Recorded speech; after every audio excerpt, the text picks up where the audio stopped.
व्यामोहतदितराणि तृणाय मेने अस्मद्गुरोर्भगवतोऽस्य दयैकसिन्धोः रामानुजस्य चरणौ शरणं प्रपद्ये माता पिता युवतयस्तनया विभूतिः सर्वमदन्वयानाम् आद्यस्य न कुलपतेर्वकुलाभिरामं श्रीमत्तदङ्ग्रीगणं प्रणमामि मूर्तिना भूतं सरस्य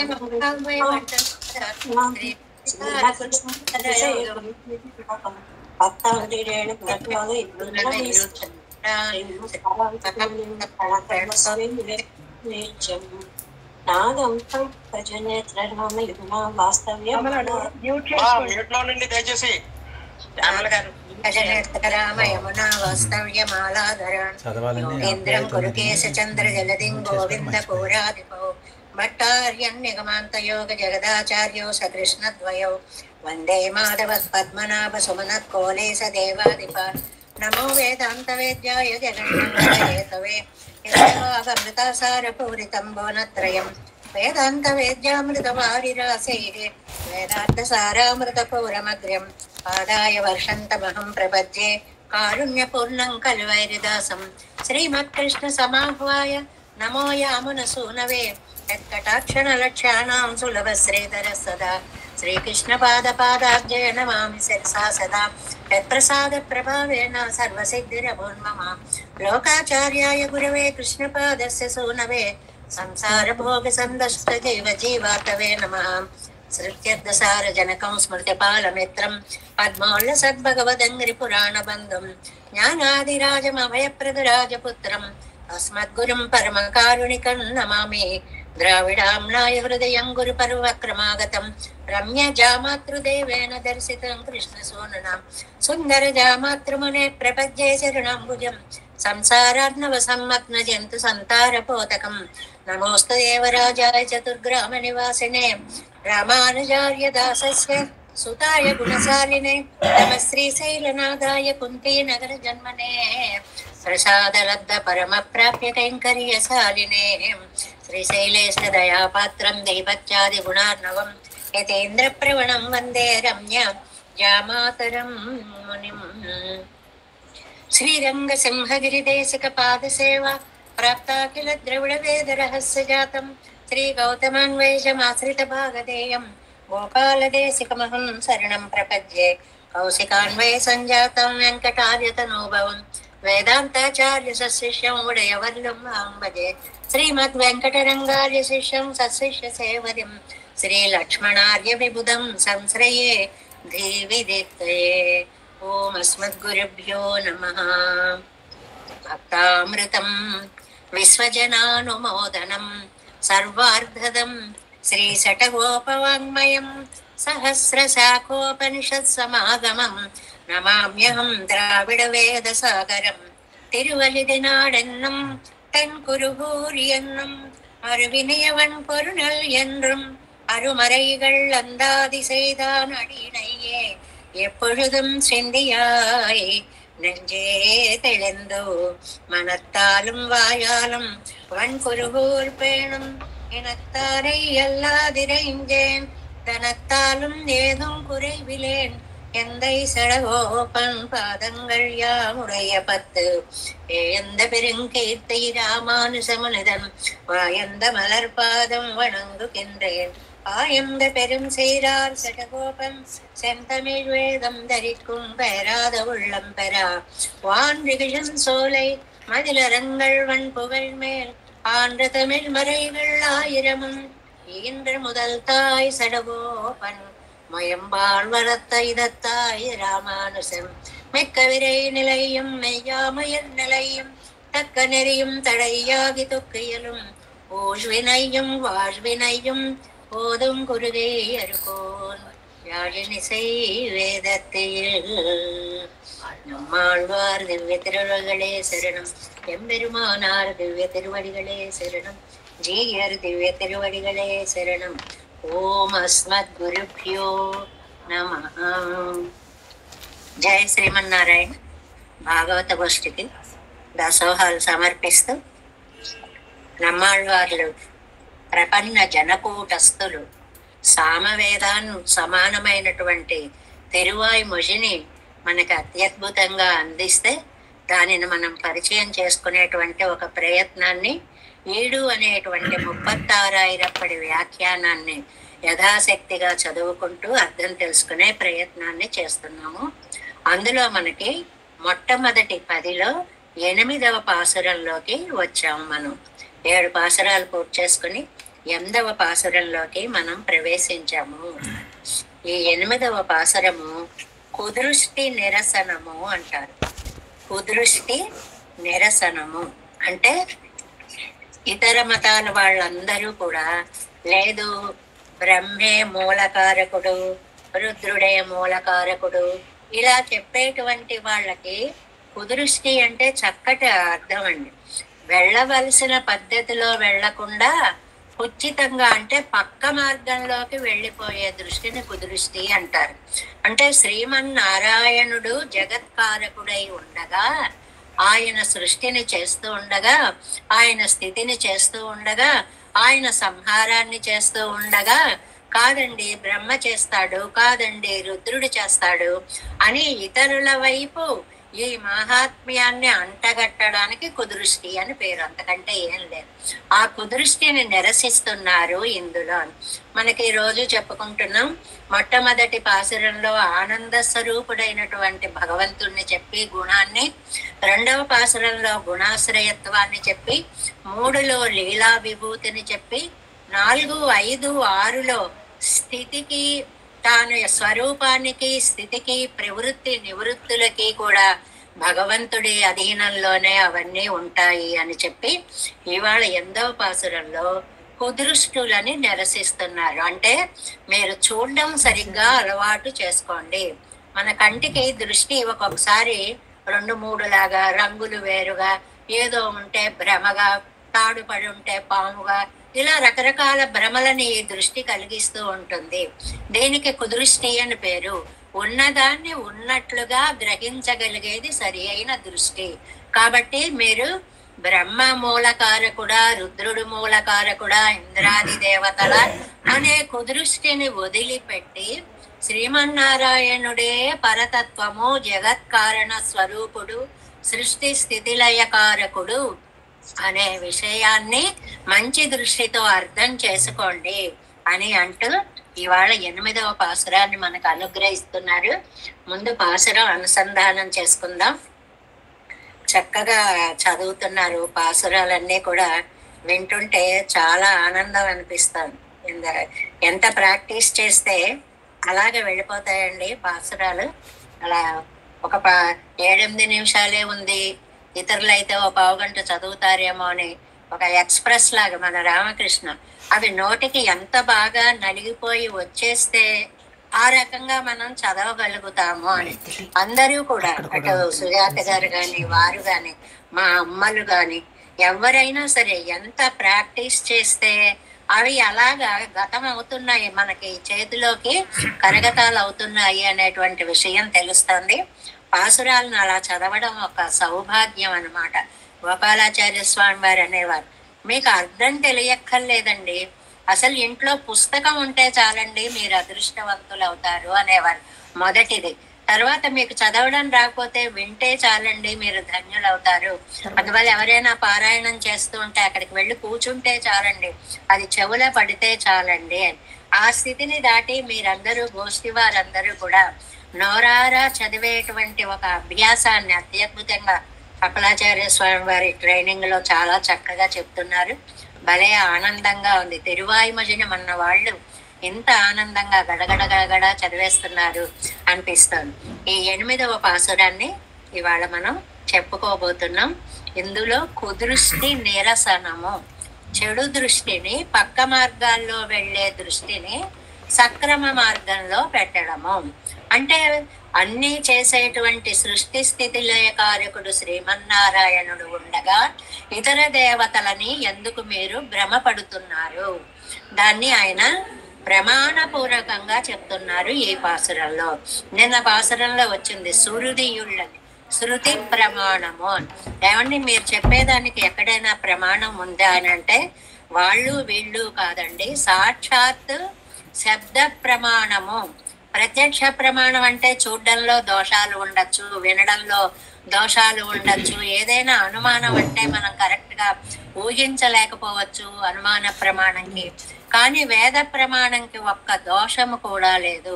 అలాంటి వేద ప్రమాణం చెప్పినటువంటి ఆ సూత్రాలని, సూక్తులని మీకు చెప్తూ వాటిని పాసురం ద్వారా సమన్వయం చేస్తున్నాను అంటున్నారు నమ్మాళ్ళవార్లు. ఆ పాసురాన్ని అనుసంధానం చేసుకుందాం. 1:8 పాసురం.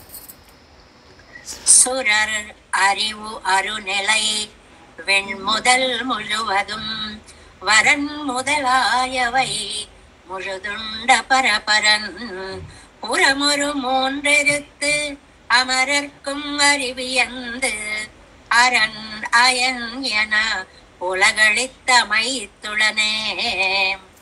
சுரர் அறிவு அருநிலை வெண்முதல் முழுவதும் வரன் முதலாயவை முழுதுண்ட பரபரன் புறம் ஒரு மூன்றெருத்து அமரர்க்கும் அருவியந்து அரண் அயனன ఉలగత్తు అమైత్తు ఉళనే. ఇందులో ముందుగా మనం ప్రతి పదార్థాన్ని తెలుసుకుందాము. సురర్ అంటే దేవతలు, సురులు అంటే దేవతలండి. ఆపోజిట్ ఆ పెడితే అసురులు అంటే రాక్షసులు అనేది ప్రసిద్ధమైన విషయం. సురర్ దేవతలు, అరివు అరునిలై తెలుసుకోవడానికి కష్టమైన, దేవతలకి కూడా తెలియడానికి కష్టమైన స్థితి ఏమిటండి అది? దేవతలకు కూడా తెలియంది. వెణ్ మొదల్ ముழுవదుం, ఆకాశము మూల ప్రకృతి అని దేవతలకి కూడా తెలియదు. ఇది పాసురం వ్యాఖ్యానంలో చాలా చక్కగా వస్తుంది. ప్రకృతిలో మనకి పంచభూతాలు ఉన్నాయని తెలుసు, కానీ ఈ పాసురంలో మనకి ఒక ప్రత్యేక విషయాన్ని చెప్తున్నారు. ఏమిటి అని అంటే, ఈ పంచభూతాలలో ఆకాశం కాదండి, బ్రహ్మగారిని కూడా సృష్టించడానికి ముందుగానే పరమాత్మ నిర్మించినటువంటి ఒక మహదాకాశము ఉంది. దానిని వెణ్ అంటారు. భలే చెప్తారండి, ఎక్కడెక్కడో ఏవో ఒకటి చెప్పేస్తుంటారు. కాదు, మీకు వాటికి ఉదాహరణలన్నీ ఇస్తాము. అది బ్రహ్మ రుద్రులకు కూడా తెలియని ఆకాశము. అంటే పంచభూతాల్లో అనేది కాదు, అంటే అండాంతర్వర్తి అంటారు పన్నీరాయరప్పళ్ళు. అండాంతర్వర్తి, అండాలలో లోపల ఉండేటువంటి ఆకాశంలో పంచభూతాలు పృథివ్య తేజో వాయు ఆకాశాలు ఉన్నాయి. అండానికి బహిర్గా ఉన్నటువంటి, బయట ఉన్నటువంటి ఆకాశము బ్రహ్మరుద్రాదులకి కూడా తెలియదు. దానిని వెణ్ మొదల్ అనేటువంటి, మొదల్ అంటే మూల ప్రకృతి అయిన విణ్ ఆకాశము. ఈ ఆకాశం ఏంటండి? మనకు కనపడే ఈ ఆకాశం కాదండి, మూల ప్రకృతి అయినటువంటి ఆకాశము. ముഴുవదుం, దాని అంతటికీ కూడా వరన్ మొదలాయి శ్రేష్టమైన మూలకారకుడయ్యాడు. అంటే మొట్టమొదట మహదాకాశాన్ని ఆయన ఏర్పరచుకున్నాడు. అప్పటికి బ్రహ్మగారు కూడా లేరు. సృష్టి మొదలికి ఇలా సృష్టిద్దాము అని ఒక ప్లాన్ వేసుకుంటారు కదండి, ప్రణాళిక.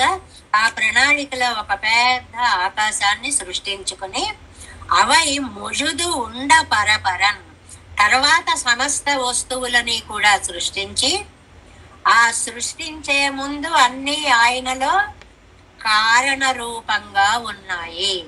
విత్తనంలో చెట్టు దాగి ఉన్నట్లుగా సృష్టించిన తర్వాత అవన్నీ రూపాన్ని పొందాయి, విత్తనము చెట్టుగా మారినట్లుగా. అంటే కార్యరూపము ఆయనే, కారణ రూపము ఆయనే, విత్తనము ఆయనే, చెట్టు ఆయనే. విత్తన రూపంగా ఉన్నప్పుడు మనకి కాదు, బ్రహ్మాదులకి కూడా తెలియదు. అది ఒక రూపంగా వచ్చి సృష్టిగా వచ్చినప్పుడు బ్రహ్మాదులకి తెలుస్తుంది. అప్పుడు మరి బ్రహ్మ సృష్టి చేస్తున్నాడు కదండి, చాలా కరెక్ట్. కానీ బ్రహ్మ ఏకదేశ సృష్టి చేస్తున్నాడు, కొంత మాత్రమే సృష్టించగలుగుతున్నాడు. అసలు మొత్తం ప్రణాళిక అంతా దేవాది దేవుడి యొక్క చేతిలోనే ఉంది. కాబట్టి బ్రహ్మగారు సృష్టించడానికి కారణం బ్రహ్మలో ఆయన ఉండి అంతర్యామిగా ఉండి సృష్టిస్తున్నాడు.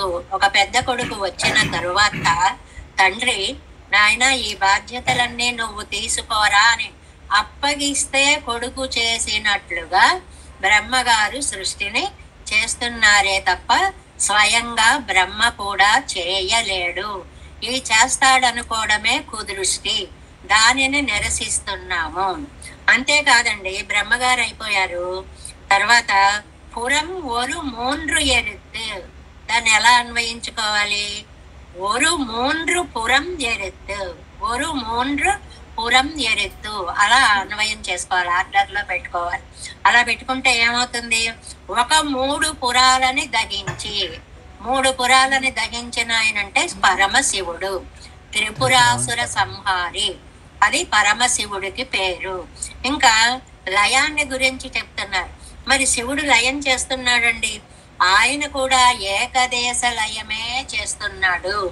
బ్రహ్మాదుల ద్వారా మొత్తం ఆరగించడం అనే మహాప్రళయాన్ని శ్రీ మహావిష్ణువే చేస్తున్నాడు.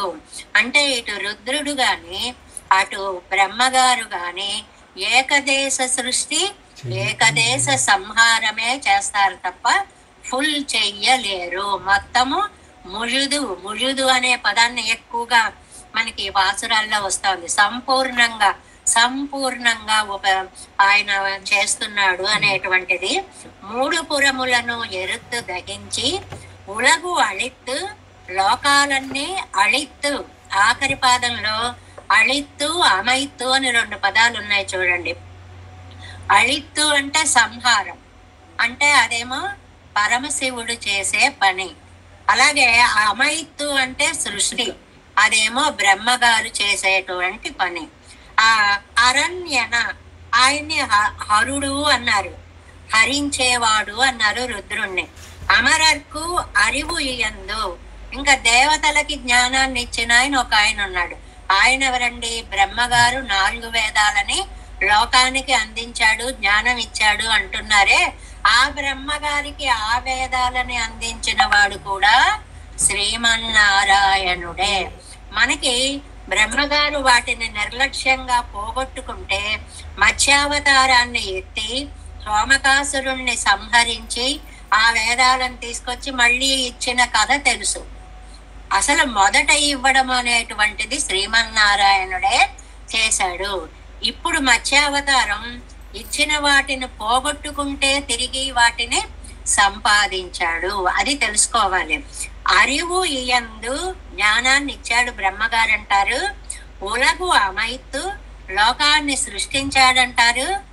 అరణ్ అయన్ యన, అయన్ అజుడు, అరణ్ అంటే ఇందాక హరుడు అని, ఇక్కడేమో అయన్ అంటే బ్రహ్మగారు, అది అజుడు. ఉళన్ అయి ఉన్నాడు, బ్రహ్మ రుద్రాదులకి అంతర్యామిగా స్వామి ఉన్నాడు. అంటే తాత్పర్యం ఏమిటండి? ఈయన పరపరన్, 2వ పాదం చివరిలో ఉంది. పరపరన్, పరాత్ పరుడు.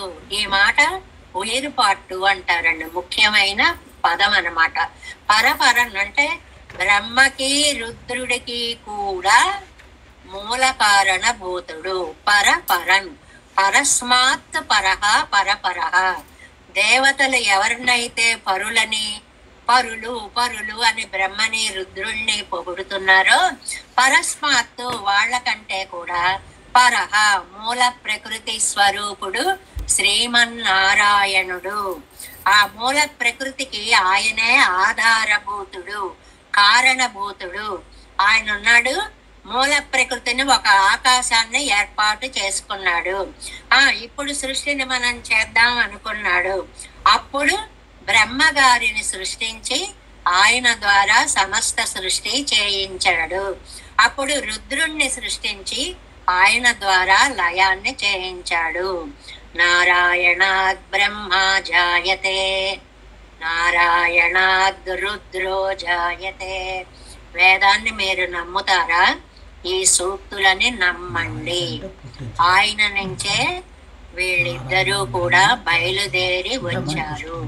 ఎంత ప్రమాణ వాక్యాలను మనకి చెప్పారో చూడండి. ఏమండి, మరి బ్రహ్మగారేమో దేవతలందరికీ జ్ఞానం ఇచ్చారంటారు కదండి. ఇచ్చారు.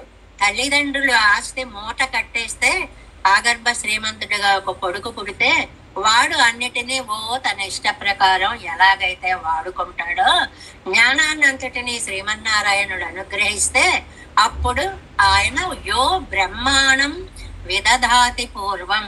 ఎంత యాప్ట్గా ఉంటాయో చూడండి ఆ మంత్రాలు. ఎవరైతే బ్రహ్మగారిని మొట్టమొదట సృష్టించారో, కాబట్టి వాళ్ళ నాన్న ఆస్తి ఆయన వాడుకున్నాడు.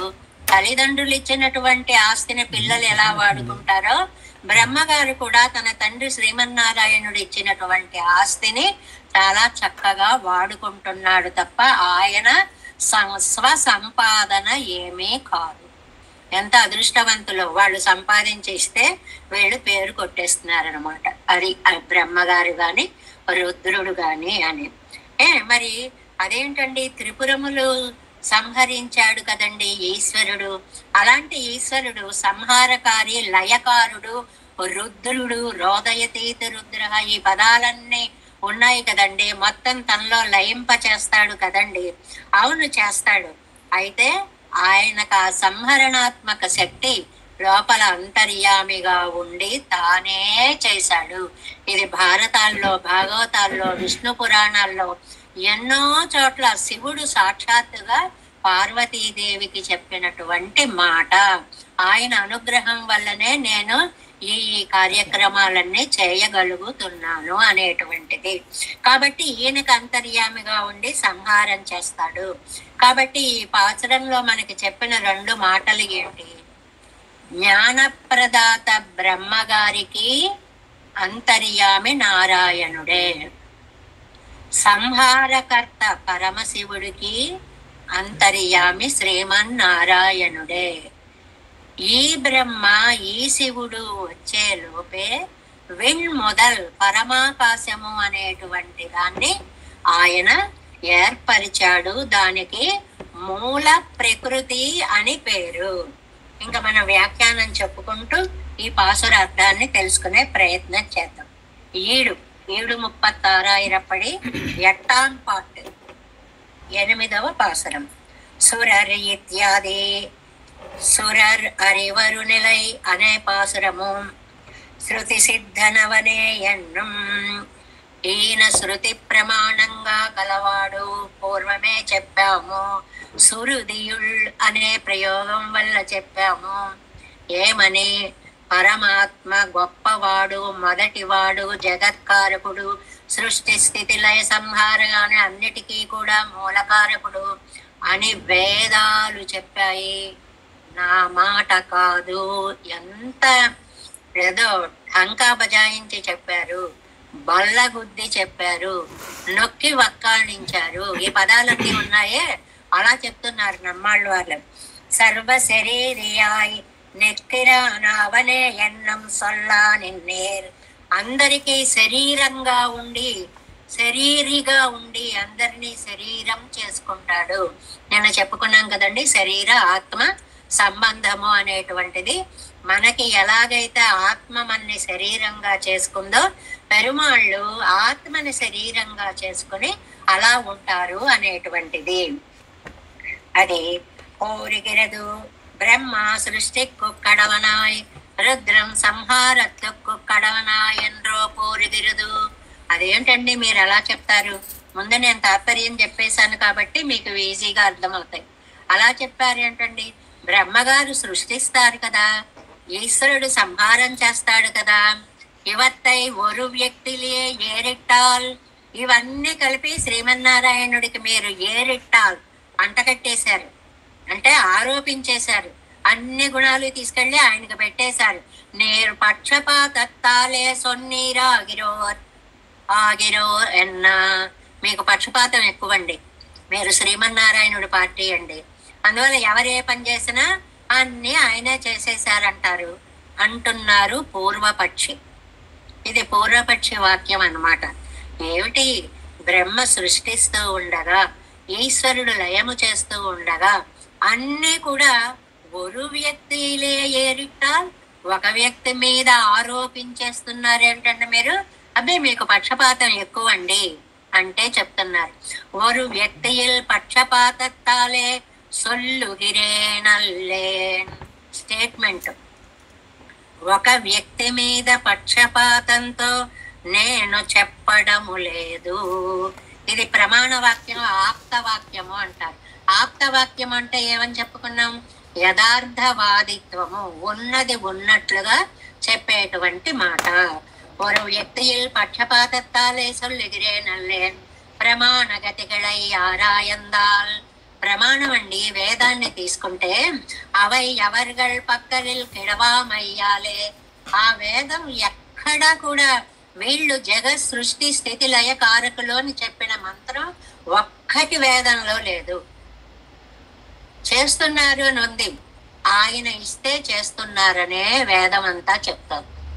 మీరు వైదికులైతే, మీరు వేదాన్ని నమ్మేవారైతే వీరికి ఆ శక్తి భగవంతుడే ఇచ్చాడు అన్న విషయాన్ని నమ్మండి. అవై అవర్గల్ పక్కలిల్ కిడవామయ్యాలే. ఆ వేదము ఆ బ్రహ్మ పక్క, రుద్రుడి పక్క ఎక్కడ ఒక్క మంత్రాన్ని వారే మూల దైవం అని చెప్పలేదు. కాబట్టి సొల్లుగిరేన్, నేను చెప్తున్నాను గాని నా స్వంత మాటలు కావు. ఎంత నిర్ణయించి చెప్పారండి సిద్ధాంతాన్ని. వేద ప్రమాణంతో చెప్పారు. ఎప్పుడు ఒకటి గుర్తుంచుకోండి, మనకి ప్రత్యక్ష ప్రమాణం, అనుమాన ప్రమాణం, శబ్ద ప్రమాణం అని 3 ఉన్నాయి. ఇంకా చాలా ఉన్నాయి, 3 ఉన్నాయి ముఖ్యంగా. ప్రత్యక్ష ప్రమాణం అంటే మన ఇంద్రియాలు కంటితో చూసినవి, చెవితో విన్నవి, వాటి వల్ల జడ్జిమెంట్ చేయడం. అందుకే కోర్టులో ఆ ధర్మదేవతకి కళ్ళు కట్టేస్తారు.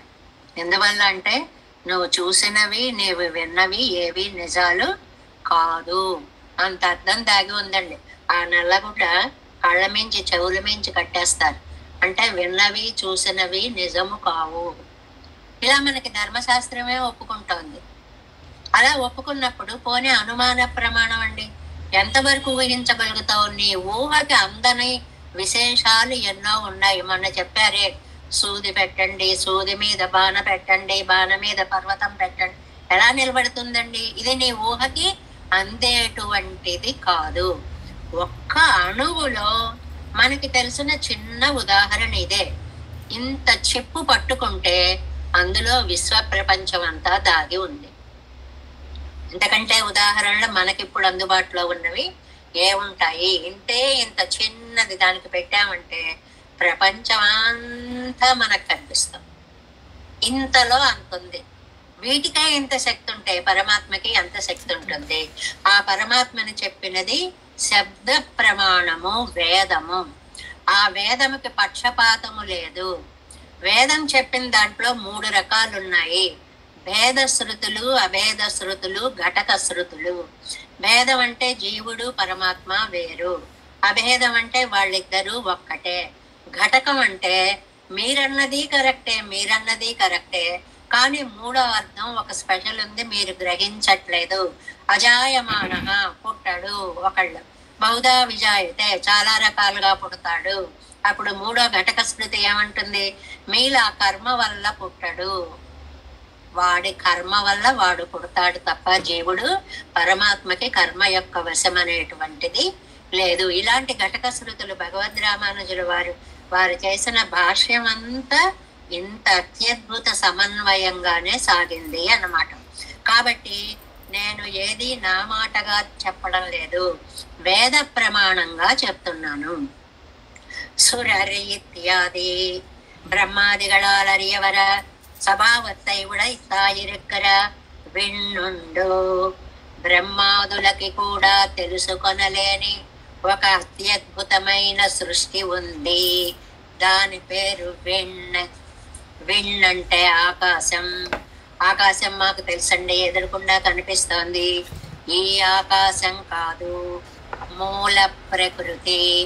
బ్రహ్మగారు ఈ పంచభూతాలని కూడా పుట్టించక ముందే ఉన్నటువంటి విశిష్టమైనటువంటి ఒక ఆకాశము, మూల ప్రకృతి అని దానికి పేరు.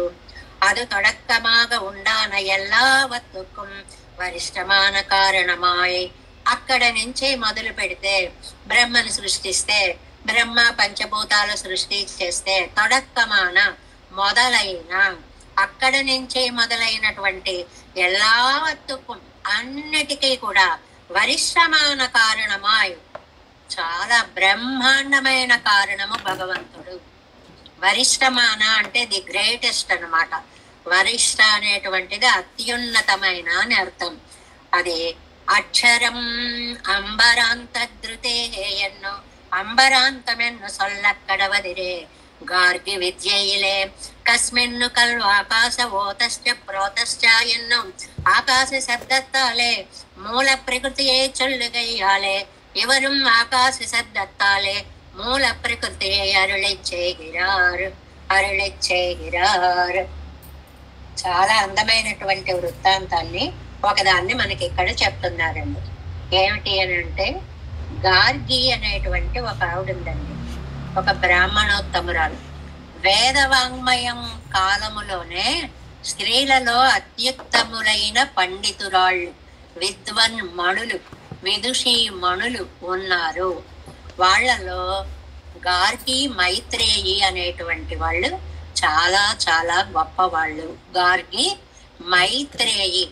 అందుకనే మన వాళ్ళు అంటారు స్త్రీలను తక్కువగా చూస్తున్నారండి అన్నప్పుడు ఆ వాదనలో ఇది కోట్ చేస్తారు. ఎక్కడ తక్కువగా చూశారు? వేదవాంగ్మయంలోనే గార్గి విద్య అనేటువంటి ఆవిడ ఒక పెద్ద విద్వాన్మణి, పండితులందరినీ ఓడించినటువంటి ఒక ఉత్తమురాలు. అప్పటికే ఈ లేడీస్ ఎడ్యుకేషన్ అనేటువంటిది, స్త్రీ విద్య అనేటువంటిది ఒక రాపితే ఆగేది కాదు. మనకంతా పరాయి పాలన రావడం వల్ల ఆ సంస్కారాలన్నీ మీదపడి కొన్ని అక్కరలేని వాళ్ళకి భయపడి ఆడవాళ్ళకి రక్షణ కల్పించాలి అన్న ఉద్దేశంతో బయటకు రానీకపోవడం వల్ల, ఒక దుస్థితి సమాజానికి ఏర్పడడం వల్ల విద్యార్హతలు అన్నీ పోయాయి. ఎందువల్లంటే ఆడదానికి పరాయిల పాలనలో, తురుష్కుల పాలనలో, మిగిలిన ఆంగ్లేయుల పాలనలో రక్షణ అనేటువంటిది ఉండేది కాదు. కాబట్టి వారి నుంచి రక్షించడం కోసం వాళ్ళు పెళ్ళయిందంటే వదిలేసేవారు. కాబట్టి చిన్నప్పుడే పెళ్లిళ్ళు చేసేయడం, ఇలా కొన్ని సాంఘిక ధర్మాలు పరిపాలనా వ్యవస్థలో మూఢాచారాలుగా ఇప్పుడు మనం అనుకుంటున్నాం, కానీ అప్పుడు అవి సంఘరక్షణకి సమానమైనటువంటి అత్యుత్తమమైన ఆచారాలుగా పరిగణింపబడ్డాయి. అందులో ఆ కాలంలో గార్గి అనేటువంటి ఒక ఉత్తమురాలు ఉంది. ఆవిడ అత్యద్భుత విద్యావంతురాలు. వేదాలన్నీ కూడా చదువుకుందండి ఆవిడ. ఇంకా మనకందరికీ వేదాలు అవి తెలియవు, వేదాలు కూడా చదువుకున్నటువంటి ఆవిడ. జనక మహారాజు కాలం అన్నమాట అది, ఆవిడ ఉన్న టైము. ఆ జనక మహారాజు కాలంలో ఆయన ఒక మంచి సమావేశం ఏర్పరిచాడు, పండితులందరినీ ఆహ్వానించాడు. అందరూ వచ్చారు. అందరూ వచ్చేటప్పటికి ఆయనకి వీళ్ళల్లో ఎవరు గొప్ప పండితులు అని ఆయన తెలుసుకోలేకపోయాడు. సహజం కదా, అందరూ కూర్చుంటే మనం ఎక్కడ చెప్పగలమండి, మనకేం తెలుస్తుంది. కాబట్టి ఆయన తెలివిగా ఒక పని చేశాడు. నేను ఇక్కడ అమూల్యమైనటువంటి ధనరాశులు పెడుతున్నాను, మీలో ఎవరు ఎక్కువ పండితులో వాళ్ళు వచ్చి ఇది తీసుకువెళ్ళండి అన్నాడు. వీళ్ళకే వదిలేశాడు. అప్పుడు మనకేమనిపిస్తుంది, నాకంటే పండితులు ఎవరున్నారు, నాకనిపిస్తుంది, నాకంటే ఎవరున్నారు, ఇంకోళ్ళకి అనిపిస్తుంది. అందరికీ అహం అహం, నేను పండితుడిని ముందుకు రాబోయారు. ఆ సమయంలో యాజ్ఞవల్క్యుడు అని ఒక పెద్ద పండితుడు ఉన్నాడు. ఆయన పేరు యాజ్ఞవల్క్యుడు అనేటువంటి ఆయన దేవరాతుడు అనేటువంటి ముని యొక్క కొడుకు అనమాట. యాజ్ఞవల్కుడు అంటే ఇంకా పాండిత్యంలో వేలు ఎత్తి చూపలేనటువంటి వాడు. ఆయన అన్నాడు సభలో, మీరందరూ ఆగండి, నేను పండితుడిని, ఇవన్నీ నేను పట్టుకెళ్తాను అన్నాడు.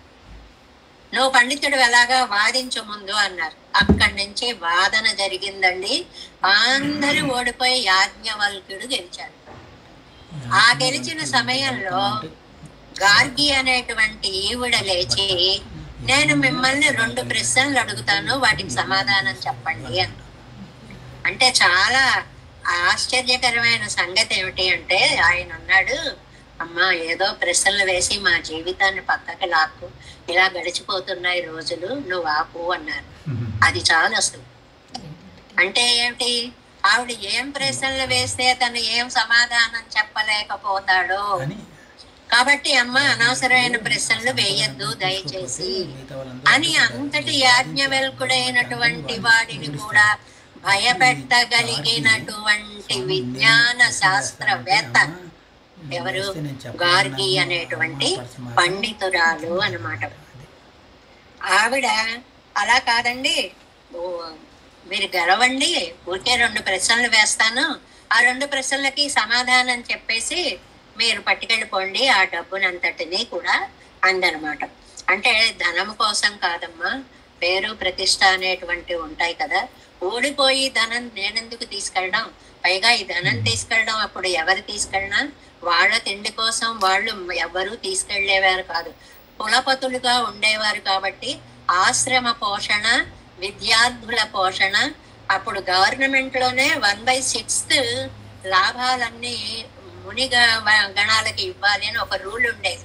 మన ఇన్కమ్ ట్యాక్స్ ఎలా కడుతున్నామో అలాగ మహర్షులకి కట్టడానికి 1/6 మహర్షి గణానికి ఇవ్వాలని ఒక రూల్ ఉండేది. అలాగ వీళ్ళు ఈ డబ్బుని తీసుకెళ్లి అందరికీ ఉపయోగించేటువంటి వాళ్ళే. అలా అడిగినప్పుడు ఆవిడంది, సరే మిమ్మల్ని 2 ప్రశ్నలు మాత్రం వేస్తాను, దానికి నాకు సమాధానం చెప్పండి అంది. ఆవిడ కూడా భయపడింది. అంతటి పండితుడు అలా లేచి, అమ్మ ఇది ఇండైరెక్ట్ గా ఏంటంటే మా పరువు తీయకు అని చెప్పడం అనమాట కదా. అందువల్ల ఆవిడ కూడా కొంచెం భయపడింది అనమాట. ఈవిడ వచక్కునుడు అని ఒక మహానుభావుడు ఋషి, వచక్కునుడు. ఆ వచక్కునుడి కుమార్తె కాబట్టి వాచక్కునువి అని ఈవిడికి పేరండి. గార్గికి వాచక్కునువి అనేటువంటి ఒక పేరు ఉంది అన్నమాట. అలాంటిది ఆవిడ 2 ప్రశ్నలు వేసింది. ఆ ప్రశ్నలను తెలుసుకోండి అని మనకి ఇక్కడ నంబిళ్ళయ్య గారు కలిపారండి. అసలు గార్గిని మెచ్చుకోవాలా, యాజ్ఞవల్కుని మెచ్చుకోవాలా, అవన్నీ రిఫర్ చేసి మనకు అందించిన నంబిళ్ళయ్య గారిని మెచ్చుకోవాలి. ఎంత పాండిత్యం, వేద పాండిత్యం, ఎక్కడెక్కడ ఎవరెవరు ఎలా ఉన్నారో అన్నిటినీ కూడా తీసుకొచ్చి జ్ఞానముద్ర అంటారు. ఎక్కడెక్కడ ఏ విశేషాలు ఉన్నాయో వాటిని అలా పైకి తీసుకొచ్చి మనకు వ్యాఖ్యానంలో అందించారండి. గార్గి విద్య లేకపోతే మనకు ఎలా తెలుస్తుంది? అందుకే ఈవిడ 2 సూత్రాలని కూడా శ్రీ భాష్యంలో 3-4 సూత్రాలుగా వస్తాయి. ఈవిడ అడిగిన ప్రశ్నలు అన్నమాట. ఎందువల్ల ఇప్పుడు ఈ రిఫరెన్స్ ఎందుకు వచ్చింది? ఈ మనకి కనపడే పంచభూతాల కంటే వేరైన ఆకాశము ఒకటి ఉంది. ఆవిడ అదే అడిగింది. ఆ ఆకాశం అంటే ఏమిటి, అందులో అక్షరం అంటే ఏమిటి అని అడిగింది. ఆయన చెప్పారు సమాధానం. అక్షరం అంటే క్షరము కానిది పరమాత్మ తత్వము, దానిలో నుంచి వచ్చేటువంటిది ఒక మహత్తరమైనటువంటి మూల ప్రకృతి. ఆ మూల ప్రకృతికే విణ్ మొదల్ అని పేరు. ఈ పాసురంలో ఇంత శృతి ప్రమాణమైన విషయాలని నంబిళ్ళయ్య గారు మనకి వ్యాఖ్యానంలో అందించారన్నమాట. చూడండి, అక్షరం అంబరాంతద్రుతే. ఏమని చెప్పింది ఆవిడ? అక్షరం అంబరాంతద్రుతే, అక్షరం క్షరము కానిది, అంబరాంతం అంబరం. అంబరం అంటే వస్త్రము అని ఉందండి, ఆకాశము అని ఉందండి. మనకి చూడండి తిరుప్పావైలో అంబరమే తన్నీరే సోరే, అక్కడ అంబరం అని తీసుకుంటే వస్త్రాలే దానం చేస్తున్నాడా, నీరే దానం చేస్తున్నాడా అని అక్కడ వస్త్రము అనేటువంటి అర్థం వస్తుంది. అంబరమూడరుత్తు ఓంగి ఉలగళంద, ఆకాశాన్ని చీల్చుకొని పైకి ఎదిగిన, అక్కడ అంబరము అంటే ఆకాశము అనేటువంటి అర్థం వస్తుంది అన్నమాట. ఇక్కడ ఏ ఆకాశం తీసుకోవాలి? అక్షరం అంబరాంతద్రుతే ఎన్నో, అంబరాంతమెన్ను సొల్లక్కడవదిరే గార్గి విద్యయిలే. ఈ గార్గి విద్యలో అంబరాంతము అంటే మూల ప్రకృతి ఆకాశము అని చెప్పారు. ఆ మూల ప్రకృతి ఆకాశాన్ని ఇక్కడ నమ్మాళ్వార్లు విణ్ముదల్లని వాడారు. అంటే నమ్మాళ్వార్లు వైదికమైనటువంటి ప్రయోగానికి ఆధికారికత, ఏదైనా అథెంటిసిటీ చూపించాలి కదండి.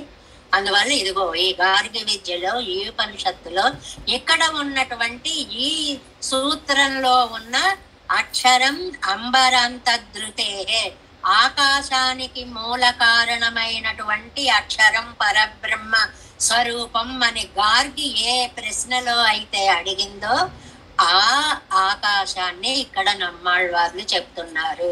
అంటే ఏంటండి? విన్ మొదల్, మూల కారణమైనటువంటి ప్రకృతి. మనం చదువుకునేవి మామూలుగా పాసురాలు, తమిళంలో ఏదో పదాలు కావు. అది వేదాన్ని తమిళ్ సైద మారన్, తమిళంగా మార్చిన నమ్మాళ్వార్లు. అక్కడ విన్ మొదల్, మూల ప్రకృతి, అక్షరమంబరంతద్రుతే. ఇదిగో ఈ లైన్కి ఈ పాసుర ఖండము మూలము. ఎంత చక్కగా చెప్పారో చూడండి. ఎన్న అంబరాంతమెన్న సల్లక్కడ విదిరే గార్గి విద్యలే. ఆవిడ ఇంకో ప్రశ్న వేసిందండి, 2 వేసింది. కస్మిన్ కల్వాకాశ ఓతశ్చ ప్రోతశ్చ ఎన్నో. ఏమండి ఈ ఆకాశం అంటే ఓతశ్చ ప్రోతశ్చ, పడుగు పేకల్లాగా అల్లుకొని ఉంటుంది, అంటే దట్టంగా ఉంటుంది అన్నమాట. మనం ఈ చీరను చూస్తాం అనుకోండి, ఈ చీర ఏమిటి అంటే ఓవరాల్ గా మనకు వస్త్రంగా కనిపిస్తుంది.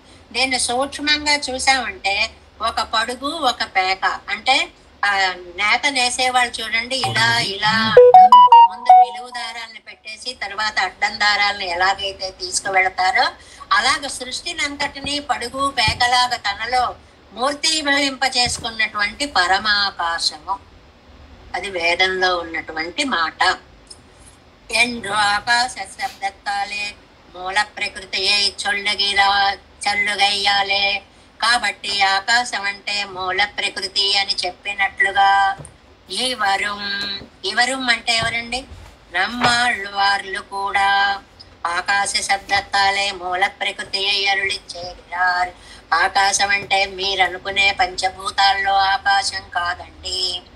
దీనికంటే విశిష్టమైన బ్రహ్మగారి సృష్టి కంటే పూర్వం పరమాత్మ ఏర్పరిచిన విణ్ముదల్లనే మూల ప్రకృతి ఆకాశం ఒకటి ఉంది. దానిని ఇక్కడ నమ్మాళ్వార్లు చెప్పారు.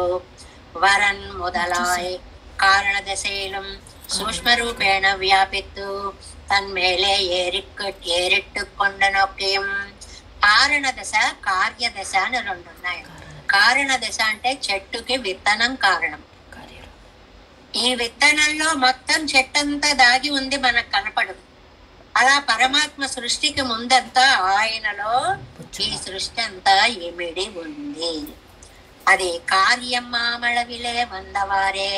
అది ఒక నిర్మాణాత్మకంగా బయటకి సృష్టిలోకి వస్తున్నప్పుడు ఏదో చిన్న పురుగు, ఇంత పురుగు నోట్లోంచి అలా దారాలన్నీ తీసి అన్ని కట్టి అయిపోయిన తర్వాత మళ్ళీ తనలోకి తీసేసుకుంటున్నట్లుగా అఖిలాండ కోటి బ్రహ్మాండ నాయకుడైన పెరుమాళ్ళు ఈ సృష్టిని అంతటినీ కారణ దశలో తనలో సూక్ష్మ రూపంగా పెట్టుకుని అవ్యక్తం మహాన్ అహంకారం దగ్గరపత్తిలం సూక్ష్మ రూపేణ వ్యాపిత్వం.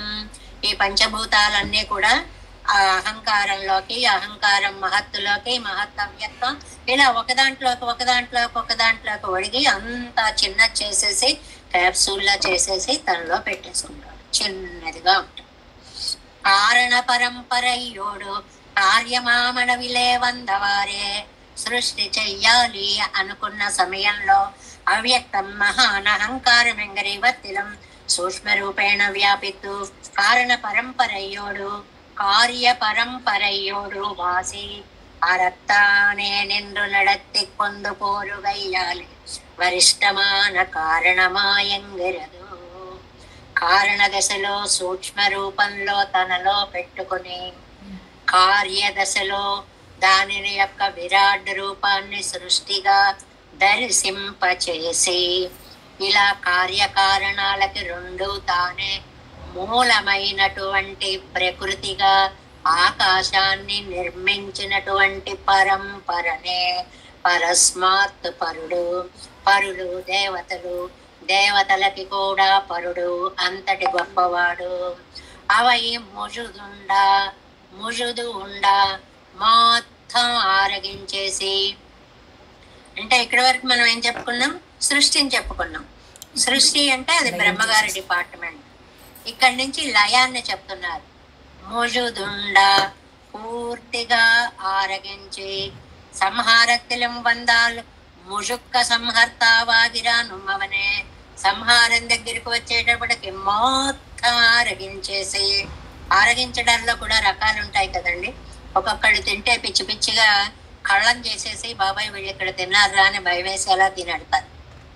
ఒక్కొక్కడు తిన్నారనుకోండి, మా ఇంట్లో పెద్దలు, మా పెదనాన్నగారు ఒక ఆయన ఉండేవారు, అరిటాకుల్లో సాపాట్ల పట్లో సాపాటు అయిపోతే మళ్ళీ కొత్తగా ఆకు వేశారు అన్నట్లుగా తినేసేవారు. అసలు ఏది అంత శుభ్రము అన్నమాట. ముഴുదు ఉండ మొత్తం ఆరగించేస్తాడు స్వామి. అంటే కొంత అట్టే పెట్టి మళ్ళీ కొంత తాను తీసుకొని అలా కాదనమాట. యస్య బ్రహ్మచ క్షత్రంచ ఉభే భవత ఓదన మృత్యుర్యస్య ఉపసేచనం. బాబాయ్ కటవల్లి ఉపనిషత్తులోని మాటను తీసుకొచ్చారండి. ఎవరికైతే బ్రహ్మచ క్షత్రంచ, ఈ బ్రాహ్మణ క్షత్రియ వైశ్య శూద్ర ఆది ఇది ఉపలక్షణం అన్నమాట. ఊరికే ఒక పేరు చెప్పారు అంటే మొత్తం మానవ జాతికి అని అర్థం. ఉభే భవత ఓదన, అవి ఆహారంగా అయ్యాయి. మొత్తం సృష్టి అంతా ఆహారమైంది. మృత్యు యస్య ఉపసేచనం, ఇది ఒక అద్భుతమైన విషయం మనకి తెలియంది. ఆయనకి ఆహారం ఏమిటంటే లోకాలు. ఈ లోకాలకి మృత్యు ఉందే, దీనిని ఉపసేచనం అన్నారు. ఉపసేచనము అంటే అన్నం వండి పెట్టుకుంటే తినలేమండి.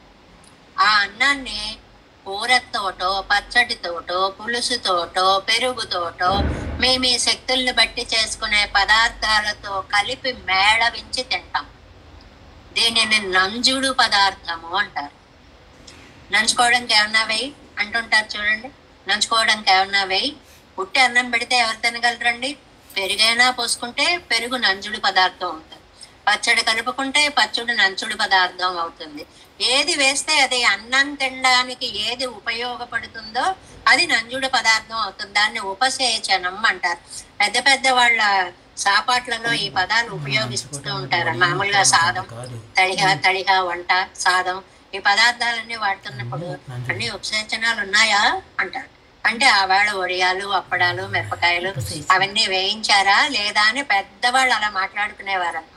ఉపసేచనము అంటారు దాన్ని.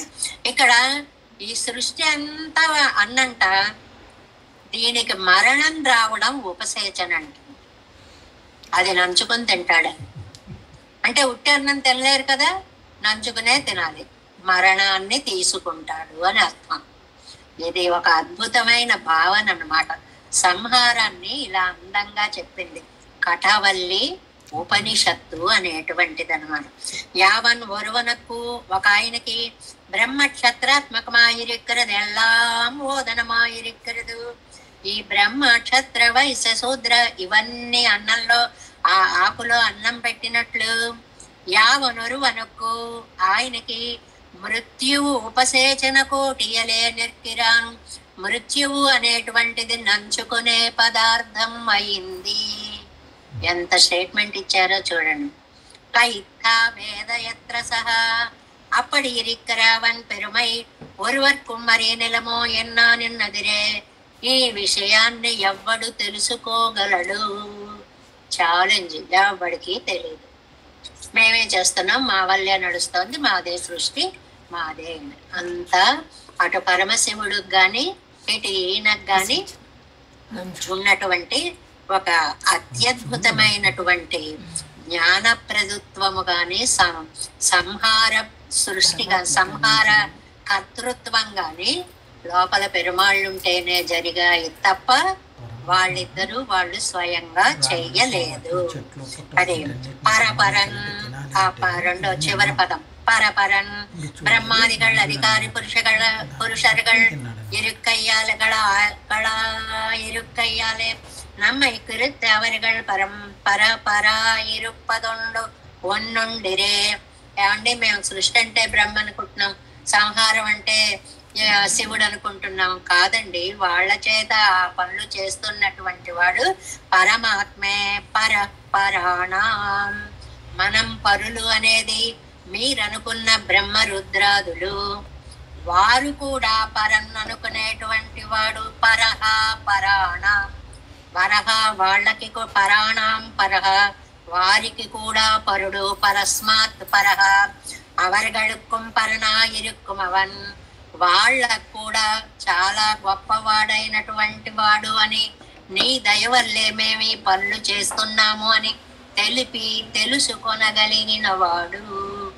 అంటే మనకంటే గొప్ప వాళ్ళు అవ్వచ్చు కానీ ఆయన కాదు, ఆయనంత వాళ్ళు కాదు.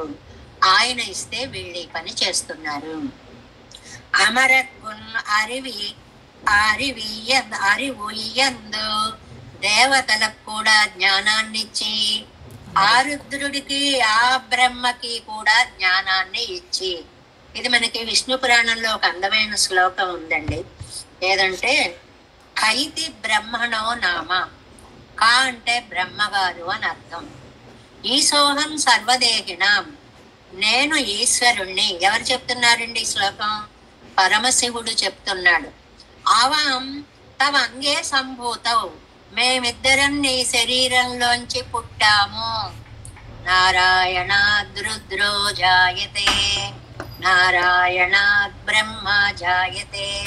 ఆవాం తవ అంగే సంభూతవు, మేము నీ వంటి నుండి నీ శరీరం నుంచి పుట్టాం కాబట్టి తస్మాత్ కేశవనామవాన్. కా అంటే బ్రహ్మ, ఈశ అంటే శివుడు, వాళ్ళిద్దరికి జన్మనిచ్చాడు కాబట్టి శ్రీమన్నారాయణుడికి కేశవుడు అనేటువంటి నామం వచ్చింది. అందుకనే మనం తీర్థాన్ని ఇది చేసేటప్పుడు కేశవాయ నమః అంటే సృష్టి స్థితి లయాలకి కూడా మూల ప్రకృతి అయినటువంటి పరమాత్ముడు అని అంగీకరిస్తూ తీర్థాన్ని తీసుకుంటాము అన్నమాట. అంత విశేషం ఉంది అందులో. అందుకే వియత్తల్ కడత్తులం కొడుతులం ఆగయ్యాలే అరువై కొడుతన్ నవమాం అంటే వాళ్ళకి ఇవ్వడము, నశింపచేయడము. బ్రహ్మగారి పని ఏంటి? అందరికీ వేదాన్ని జ్ఞానాన్ని ఇచ్చారు అని. ఆ ఇవ్వడము ఈయన ఇస్తే చేసిన పనే. ఆయన సంహారం చేశాడు, ఆ సంహారము అంతరాత్మగా ఈయన ఉంటే చేసిన పనే. ఎక్కడుందండి అలాగా? మనకి ఇరామానుజ నూతందాదిలో ఒక పాసురంలో చాలా ముగ్గురు దేవతలని కూడా పరుగు పెట్టించినటువంటి, అప్పుడు పరమశివుడు వచ్చి పాదాలపై వాలినటువంటి సంఘటన పాసుర రూపంగా మనకి చాలా ప్రసిద్ధంగా ఉంటుంది. అలాగే ఇక్కడ కూడా బ్రహ్మదేవర్గళకు జ్ఞాన ప్రదానం పండినానెన్నం, బ్రహ్మగారు దేవతలకి జ్ఞానం ఇచ్చేవాడు అన్నా వారు ప్రసిద్ధి ఉండిరే. ఒక పేరు ఉంది కదండి పాపం బ్రహ్మగారికి. నాటిలే అవరగళకు లోకంలో ఆయనకు ఆ పేరుంది కదా. ఏంటంటే ఇన్ఛార్జి, వేదాలకు అంతటికి ఇన్ఛార్జి ఆయన. అంతవరకే మీకు తెలుసు. ఆ ఇన్ఛార్జిషిప్ ని ఇచ్చిన ఆయన ఎవరు? పరమాత్మ ఆయనకి ఇచ్చాడు. ఈ డిపార్ట్మెంట్ ను చూసుకొని ఆయన్ని అపాయింట్ చేశాడు. అంతవరకే. అంగనన్రో ఎన్నెల్ అవత్తయ్యారాయందాల్ విష్ణురాత్మా భగవతో భవస్యామిత తేజసః తస్మాత్ ధనుర్జ్యా సంస్పర్శం స విశేహే మహేశ్వరః. భారతంలో కర్ణపర్వంలో ఉన్నటువంటి కథను చెప్తున్నారండి. వశిష్ఠ మహర్షి, వేద వ్యాస మహర్షి మనకు అందించినటువంటి ఎన్నా నిన్న ఆరుగళిలే అత్తై అడియరివార్. ఏంటంటే ఆయన ఒక బాణాన్ని, త్రిపురాసుర సంహారము అని ఒకటి జరిగిందండి. అది జరిగినప్పుడు ఇది ఆ సందర్భంగా ఈ శ్లోకం చెప్తాను, ఇప్పుడే చెప్తాను. నన్నార్ నగరం విజన నిలై సిలై వళయు సైదం కళల్ నిరవంబదువానవనే. దాని అర్థం ఇదన్నమాట. నన్నార్ నగరం అంటే త్రిపురాలండి. త్రిపురాసుర సంహారం అని శివుడికి చాలా ప్రసిద్ధమైనటువంటి చరిత్ర ఒకటి ఉంది. ఏమిటంటే ఆ త్రిపురాసుర సంహారము అనేటువంటిది, ఒక మహానుభావుడు ఉన్నాడు, తారకుడు అని ఒక రాక్షసుడు. తారకుడు అని రాక్షసుడు. ఆ రాక్షసుడికి ముగ్గురు కొడుకులు ఉన్నారు. అనగనగా తారకుడు ఉన్నాడు. కథ చెప్పుకుంటున్నాం అన్నమాట. ఆయనకి ముగ్గురు కొడుకులు ఉన్నారు. ఎవరండి? విద్యున్మాలి, తారకాక్షుడు, కమలాక్షుడు. ముగ్గురు కొడుకులు వాడికి. అయితే దేవతలతో యుద్ధం చేసినప్పుడు ఆ యుద్ధంలో తారకుడు తండ్రి చచ్చిపోయాడు, మరణించాడు.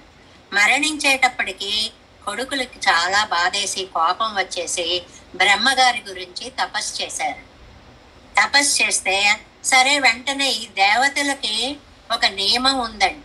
ఎవరైనా వాళ్ళ శక్తికి మించినటువంటి తపోబలాన్ని చూపిస్తే వారికి ప్రత్యక్షమై తీరాలి, వచ్చినందుకు వరం ఇచ్చి తీరాలి. ఇవి రెండు దేవతలకు ఉన్న నియమాలు అన్నమాట. అందువల్ల ఆయన వచ్చాడు, బ్రహ్మగారి గురించి తపస్సు చేస్తే ఆయన కనపడ్డాడు. ఏం కావాలి అన్నారు. అంటే మా ముగ్గురికి కూడా చావు లేకుండా ఉండే వరం ఇమ్మని అడిగారు ఈ ముగ్గురు కొడుకులు. ఓరి నాయన, ఇదెక్కడ కుదురుతుంది? పుట్టాడు అంటే అవధి ఒకటి జాతస్యహి ధ్రువో మృత్యు. జాత అనే మాట ఎప్పుడుంటే మృత్యు అనే పదం అక్కడే ఉంటుంది ఇంటర్లింక్డ్ గా. అది కుదిరేటువంటిది కాదు, అసాధ్యము అన్నారు. అంటే పోనీ ఓ పని చేయవయ్యా, మాకు 3 పట్టణాలు ఇయ్యి అన్నారు. పట్టణాలు ఇవ్వడం ఏమిటి అన్నాడు. ఆ పట్టణం ఆకాశంలో ఎగిరిపోతూ ఉండాలి. అలా ఎలా ఎగిరిపోతుందండి? ఎందుకని? మాకు పుష్పక విమానాలన్నీ ఎగరడంలా ఆకాశంలో. మనకి తెలిసి సముద్రంలో ఓ షిప్ బయలుదేరి వెళ్తుందండి. ఎంత పట్టణం ఉంటుంది, ఎన్ని వందల వేల మంది అందులో వర్కర్స్, ప్రయాణికులు. అంటే నీళ్ల మీద అలా వెళ్ళిపోతుంటుంది. అది నీళ్ల మీద వెళుతోంది, వీళ్ళు ఆకాశంలో కావాలి అని అడిగారు. అంతే తేడా. ఒక అద్భుతమైన పట్టణం ఉండాలి. ఆ పట్టణం కామగమనం కలిగి ఉండాలి. కామగమనము అంటే ఇష్టం వచ్చినట్లుగా ఎటు వెళ్ళమంటే అటు వెళ్ళేలాగా ఉండాలి అంటారు. సరే, ఇంకా ఆయనకి తప్పలేదు, వరం ఇవ్వాలి. ఓకే ఇస్తాను అన్నాడు. కానీ ఒక నియమము అన్నాడు. ఏమిటా నియమం అంటే 3 దూరంగా ఉన్నప్పుడు మాత్రమే మీరు సుఖంగా ఉంటారు. ఆ 3 దగ్గరికి వచ్చాయా మీ పని అయిపోయినట్లే. అందువల్ల ఇది తప్పదు అని చెప్పి వరం ఇచ్చేసి ఆయన వెళ్ళిపోయాడు. మేము ముగ్గురు ఎందుకు కలుస్తాం, మాకు తెలుసు కదా మా పట్టణాలు, మా ఇష్టాలు అన్నారు. పైగా వాళ్ళు ఏం చేశారు, మయుణ్ణి పిలిచారు. 3 పట్టణాలు మాకు శివుడు బ్రహ్మ అనుగ్రహించాడు కాబట్టి మయుడు అనేటువంటి వాడిని పిలిచి ఇనుముతోటి ఒక పట్టణం, బంగారంతో ఒక పట్టణం, తర్వాత వెండితో ఒక పట్టణం, 3 లోహాలతోటి 3 పట్టణాలు చేయించుకున్నారు. చేయించుకున్న వాళ్ళు అందంగా ఉంది, ఆ పురంలో ఉండొచ్చు కదా. పురానికి ఎగిరే శక్తి ఉంది. అలా తప్పమని ఒక చోట ఆగడం, దాని కింద పడి అన్నీ నలిగిపోవడం. పూర్వం పర్వతాలకి రెక్కలుండేవిటండి. ఆ రెక్కలతోటి పర్వతాలు ఏ ఊరి మీద వాళ్తే ఆ ఊరు అయిపోయేది అప్పటితోటి. అప్పుడు అవన్నీ ఆ ఊళ్ళ వాళ్ళు అందరూ వెళ్ళి, ఇప్పుడు ఈ త్రిపురాసురులు వీళ్ళు దేవతా నగరానికి కూడా వెళ్ళి అక్కడ ఆగేవారట. ఆగేటప్పటికి అవి కూడా నాశనం అయిపోతూ ఉండేవిట. మళ్ళీ కట్టుకోవలసి వచ్చేదిట. అయ్య బాబాయ్ ఇలా అయిపోతున్నాయి కాబట్టి ఈ పర్వతాల రెక్కలు కట్ చేసేస్తాము, ఇంద్ర నువ్వు వజ్రాయుధంతో కట్ చేయవలసిందే అని అడిగితే ఆ పర్వతాల రెక్కలు కట్ చేసేసారు. అప్పటి నుంచి ఎక్కడున్నావు అక్కడ పడున్నాయి. ఆ సమయంలోనే ఈ వాయుదేవుడు ఏం చేశాడు, ఒక పర్వతానికి, మనకి సుందరకాండలో మైనాక పర్వతం కథ వస్తుందండి. ఆ మైనాకుడిని నీ రెక్కలు కూడా కట్ చేసేస్తారు, కోసేస్తారు, రా నిన్ను సముద్రంలో పడేస్తాను అని వాయువు గట్టిగా వీసేసి వాడిని తీసుకెళ్లి, మైనాకుడిని తీసుకెళ్లి ఆ సముద్రంలో పడేశారు. కాబట్టి వాడు రెక్కలతోటే అక్కడ ఉండగలిగాడు. పర్వతాలు ఎగిరితే ఇంకెంత కష్టం అండి. అవి ఎక్కడ వాలితే అక్కడ దాని కింద ఉన్న అన్ని కూడా నాశనం అయిపోతాయి. వీళ్ళ హోదాలు ముగ్గురు కలిసి బయలుదేరేవారు. వెండి పర్వతం ముందు, వెండి పురం ముందు, బంగారు తర్వాత ఏదో ఇనుము తర్వాత మళ్ళీ వెండి ముందుకి, మళ్ళీ బంగారం ముందుకి, మళ్ళీ ఇది ఇలా ఆటల్లా అయిపోయింది అనమాట వాళ్ళకి లోక నాశనము అనేటువంటిది. కాబట్టి వీళ్ళు అలా చేసుకునేటప్పటికి వీళ్ళల్లో తారకాక్షుడు అని 2వ కొడుకు ఉన్నాడే, వాడి కొడుకు హరి అని ఒకడున్నాడు. వాడు విష్ణువుని ప్రార్థించి ఇంకో కోరిక కోరటండి. భయంకరమైన కోరికలు కోరతారు, వీళ్ళు ఇస్తారు, నానా ఇబ్బందులు పడుతూ ఉంటారు. మళ్ళీ పడిన తర్వాత ఒరే నాయన ఇంక ఇలాంటి కోరికలు ఇవ్వకురా అని ఒకళ్ళొకళ్ళు చెప్పుకుంటూ ఉంటారు, మళ్ళీ ఇస్తూ ఉంటారు. వాడు ఏం చేశాడంటే, మా ముగ్గురు అన్నదమ్ముల్లో మా వాళ్ళల్లో ఎవరు చనిపోయినా వాళ్ళని నీటిలో ఇలా తడుపుతాం, ముందు స్నానం నీటిలో ఒక్కసారి ముంచితే ఒక్కొక్కళ్ళు 10 మంది అయి బ్రతికి రావాలి అని వరం కోరట. ఒక్కళ్ళతోటే చస్తుంటే ఆ రాక్షసులు ఒక్కొక్కళ్ళు 10 మంది అయి బ్రతికి రావాలి అన్నట్ట. అలాంటి కూపాలని మా నగరంలో నిర్మించాలి అని అడిగారటండి. మళ్ళీ ఎక్కడికో వెళ్ళి తడపలేరు, వాళ్ళ ఊళ్ళోనే జలాశయాలను ఏర్పాటు చేసుకుని ఎవరు మరణిస్తే వాళ్ళని అందులో ముంచేస్తే వాళ్ళు పైకి 10 మందిగా లేస్తారనమాట. అలాంటి వరాన్ని కోరట ఆ రెండో రాక్షసుడు తారకాక్షుడి యొక్క కొడుకు అనమాట. సరే వీళ్ళు ఇలాగా నగరాలన్నీ నేలమట్టం చేసేస్తూ ఉంటే అందరూ వెళ్ళి బ్రహ్మతో మొరపెట్టారు. ఏమిటయ్యా బాబు ఈ వరాలేమిటి, ఈ త్రిపురాసురులేమిటి, వీళ్ళ పద్ధతి ఏమిటి అని అడిగితే ఆయన అన్నాడు, మనందరం శివుడి దగ్గరికి వెళదాం, ఆయన ఏం సలహా ఇస్తాడో అని ఆయన దగ్గరికి వెళ్ళాలి. సరే శివుడితో చెప్తే ఆయన అన్నాడు, నేను సగం తేజస్సు సగం కాంతి నీకు ఇచ్చేస్తాను బ్రహ్మ, నువ్వే ఆ పని ఏదో చూసుకో, నేను ఆ పని చేయలేను అంట. వర్క్ లోడ్ ఎక్కువైపోయినప్పుడు ఏం చేస్తారండి, సగం వరకు ఇంకోళ్ళకి అలాట్ చేసేస్తూ ఉంటారు కదా, అలా నువ్వే చేసుకో అన్నాడు. ఈయన అన్నాడు, అయ్య బాబాయ్ నేను అసలు చేయలేను, నీకే నేను ఎదిరిస్తాను, నువ్వే చెయ్యని శివుడికి బ్రహ్మగారేమో శివుణ్ణి అన్నారు. ఇలా ఒకళ్ళొకళ్ళు నువ్వు చెయ్యి అని అనేటప్పటికీ అప్పుడు పరమశివుడు పృథ్వీని రథంగా చేసుకున్నాడు, భూమిని అంతటిని ఒక రథంగా చేసుకున్నాడు, వేదాలన్నిటినీ గుర్రాలుగా చేసుకున్నాడు, తర్వాత సూర్యచంద్రులిద్దరిని చక్రాలుగా చేసుకున్నాడు, బ్రహ్మని రథసారథిగా చేసుకున్నాడు, విష్ణుమూర్తిని విల్లు బాణంగా చేసుకున్నాడు. ఇది గుర్తు పెట్టుకోవాలి మనం మెయిన్. ఆ బాణాన్ని ప్రయోగించినప్పుడు అవన్నీ కూడా దగ్ధమైపోయి లోపలున్న వాళ్లతో సహా పోయారు. త్రిపురాసుర సంహారం శివుడు బాణం వేసి కొట్టాడు అని శివుడికి పేరు వచ్చేసింది. కానీ శివుడు ఎలా కొట్టాడు, విష్ణుమూర్తి అనేటువంటి వింటితోటి ఆ బాణాన్ని పెట్టి కొట్టాడు కాబట్టి త్రిపురాసుర సంహారము జరిగింది అనేటువంటి వృత్తాంతాన్ని ఇక్కడ మనకి తెలియచేస్తున్నారు అన్నమాట. 2 వృత్తాంతాలు ఇవాళ పాసురంలో. గార్గిని ఒక ఆవిడని మనకి చక్కగా విశేషాన్ని చెప్పారు, రెండవది త్రిపురాసురులని ఒకళ్ళని చెప్పారు అన్నమాట. అంటే అరణ్యత్యాది విష్ణురాత్మ.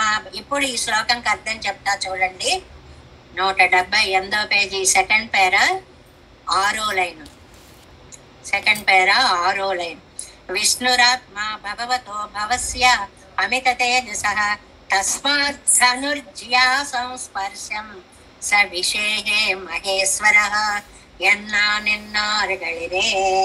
చాలా అద్భుతమైనటువంటి శ్లోకాన్ని ఒకదాన్ని మనకి భారతంలో కర్ణ పర్వంలో చెప్పారండి.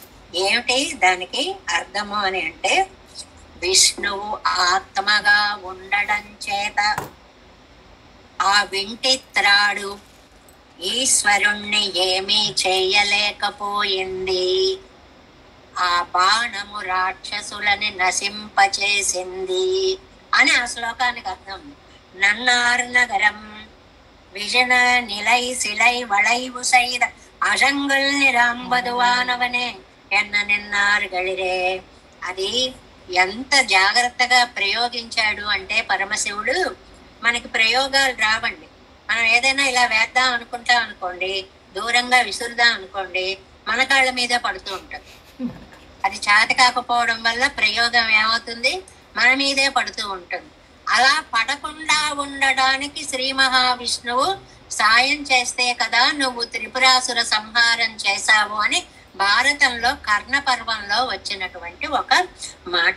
మయర్వరమదిలం అరుళపెత్తవర్గళ్ తాను, ఇదిగో ఈ మాట చూడండి, తాను పుట్టిన నాణి, తాను కట్టినటువంటి జియా అంటే ఆ వింటికి కట్టినటువంటి తాడు, తన్ కజైత్తు అరుత్తు కొండు పోగాదు. ఇలా లాగేటప్పటికి ఇప్పుడు మనం చిన్న చిన్న బాణాల్లోనే ఎలాస్టిసిటీ ఎక్కువగా ఉండడం వల్ల ఇలా లాగేటప్పటికి ఆ దెబ్బ మనకి తగులుతుంది, ఇలా తగులుతుంది కదా. అలా ఆ బాణము తన కజుత్తు గొంతుకు తగలకుండా ఈశ్వరన్ అంతరాత్మ వాయ్, సర్వేశ్వరుడికి తాను అంతరాత్మగా ఉండి నెక్కణేం బ్రహ్మ అలా ఉండబట్టే ఈశ్వరుడు ఆ త్రిపురాసుర సంహారము చేయగలిగాడు. ఎంత క్లియర్ గా చెప్పారో చూడండి. ఆయనే అంతరాత్మగా ఉండపోతే ఈ జ్య అంటే కట్టిన నారి తన కరుత్తుకు నడకి తగిలేదే. అలా కాకుండా నైపుణ్యంగా శివుడు ప్రయోగించగలిగిన సామర్థ్యాన్ని ఇచ్చినవాడు శ్రీమన్నారాయణుడే. జ్ఞాన ప్రదానం పండినా నిన్నోరు ప్రసిద్ధియుండు. ఒక ఆయనకేమో జ్ఞానం ఇచ్చారని పేరుంది. ఎవరండి? దేవతలకి జ్ఞానం ఇచ్చిన ఆయన బ్రహ్మగారు.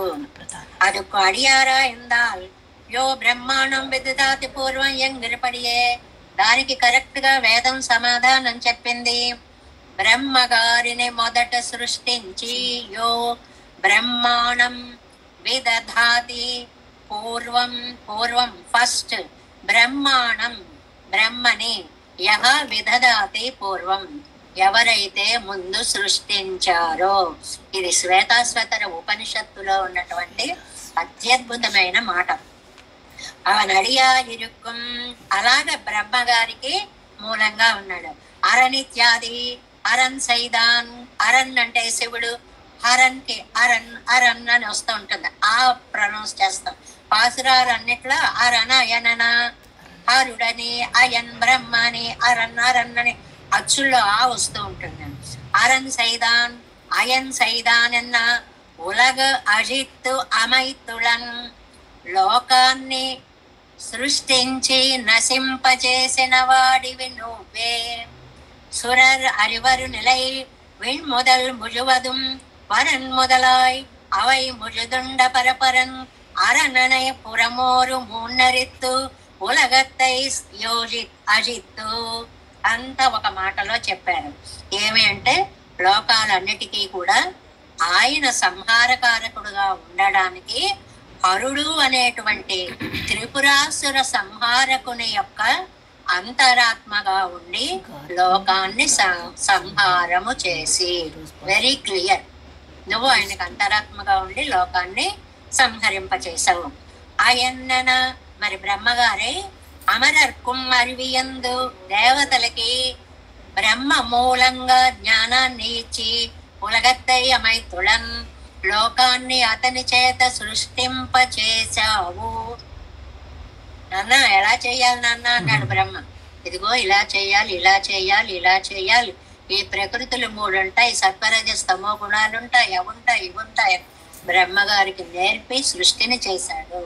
అదే నారాయణీయం అనే దాంట్లో ఒక అందమైన స్టేట్మెంట్. ఏ తౌద్వౌ విబుధ శ్రేష్టౌ ప్రసాద క్రోధజౌ స్మృతౌ. ఈ ఇద్దరు మహానుభావులు, ఏ ఇద్దరు? బ్రహ్మగారు శివుడు అనేటువంటి వారు. బ్రహ్మేమో చాలా సాత్వికంగా ఉన్నప్పుడు బొడ్డులోంచి బయలుదేరినటువంటి వాడు. మన మనస్సు ఎలా ఉంటే గర్భిణీలైనటువంటి వాళ్ళకి కొన్ని రూల్స్ చెప్తారండి. ఎప్పుడు ముటముటలాడుతూ చికాగ్గా ఉంటూ కారాలు తినేస్తూ కూడనివి తింటూ అలా ఉన్నారనుకోండి, పుట్టేవాడు కూడా భయంకరమైన గుణాలతో పుడతాడు. అది సైన్స్ ఒప్పుకున్నటువంటిది.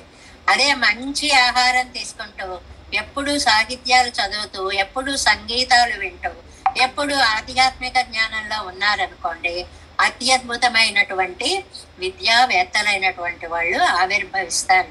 అందుకని ఏం పుణ్యాలు చేశారు అంటే, తల్లి చేసుకున్న పుణ్యం, ఎంత మంచి పని చేస్తే సంతానం తాము కలిసినటువంటి వేళ ఎంత మంచిదైతే అంత మంచి సంతానం కలుగుతుంది అనేటువంటిది వేదాలు చెప్పినటువంటి విషయం. కాబట్టి ఈయన ప్రసాదంగా ఉన్నప్పుడు నాభి కమలంలోంచి బ్రహ్మగారు వచ్చాడు. ఈయన కోపంగా ఉన్నప్పుడు రుద్రుడు వచ్చాడు. కాబట్టి సంహరణ కారకుడుగా అయ్యాడు. తదాదర్శిత పంథాను, వాళ్ళిద్దరికీ మార్గాలు చూపించాడు. నువ్వు రజో గుణము, నువ్వు తమో గుణము. రజో గుణంతో సృష్టి చెయ్యి, తమో గుణంతో లయం చెయ్యి. నేను సాత్విక గుణంతో రక్షణ భారం వహిస్తాను. తదా దర్శిత పందానో సృష్టి సంహారకారకో ఎంగర్పడియే ప్రమాణ గటిகளில் ఇరుందపడియాల్. మరి వాళ్ళు ఏం చేస్తారండి? వాడికి ఇచ్చాడు కదా వర్క్, ఏం చేస్తారు? ఏకదేశ సృష్టియం ఏకదేశ సంహారముమే. కొంత సృష్టి చేస్తారు, కొంత సంహారం చేస్తారు. మొత్తం వాళ్ళు చెయ్యలేరు.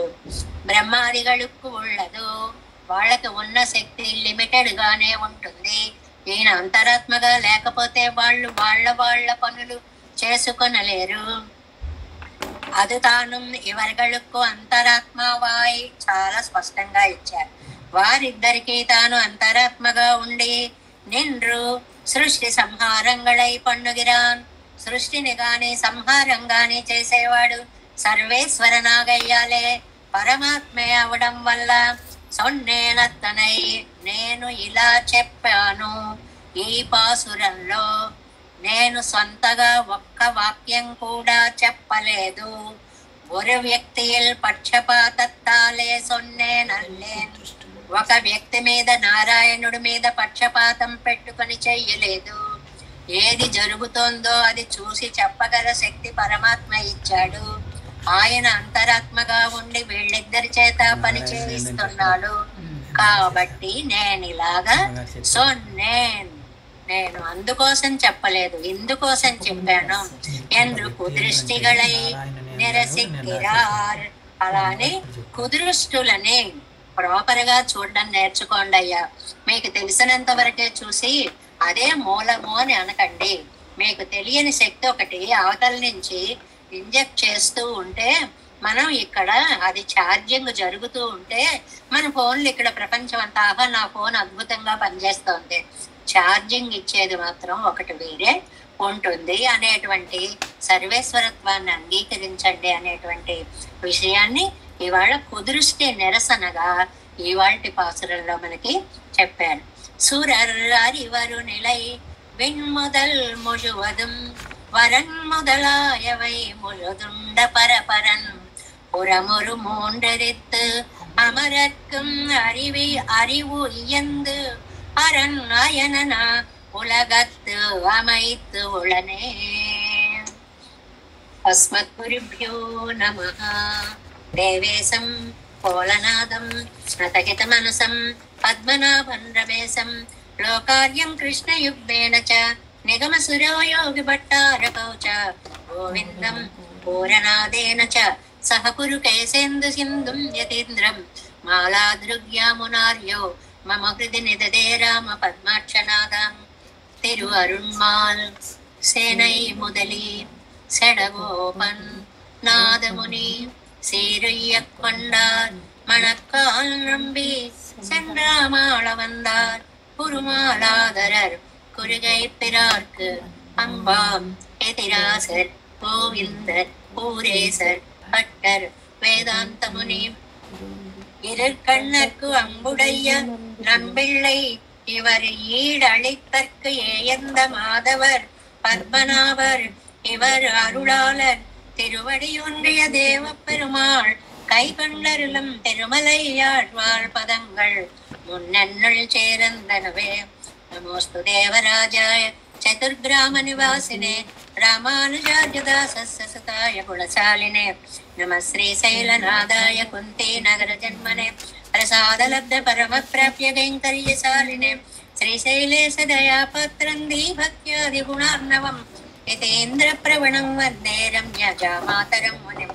வாழி திருவாய் மழைப்பிள்ளை மாதக வாழ்வாழும் மணவாழ மாமுனியன் வாழியவன் மாறும் திருவாய் மழைப்பிள்ளை மாநிலத்தோர் தேரும்படி உரைக்கும் சீர் ஸ்ரீரங்க சிம்மகிரி தேசிக பாத சேவா பிரத்தாகில திரவிட வேத ரகஸ்ய ஜாதம் ஸ்ரீ கௌதமான்வயமாசிரித பாகதேயம் கோபால தேசிகமாம் சரணம் பிரபஜ்யே.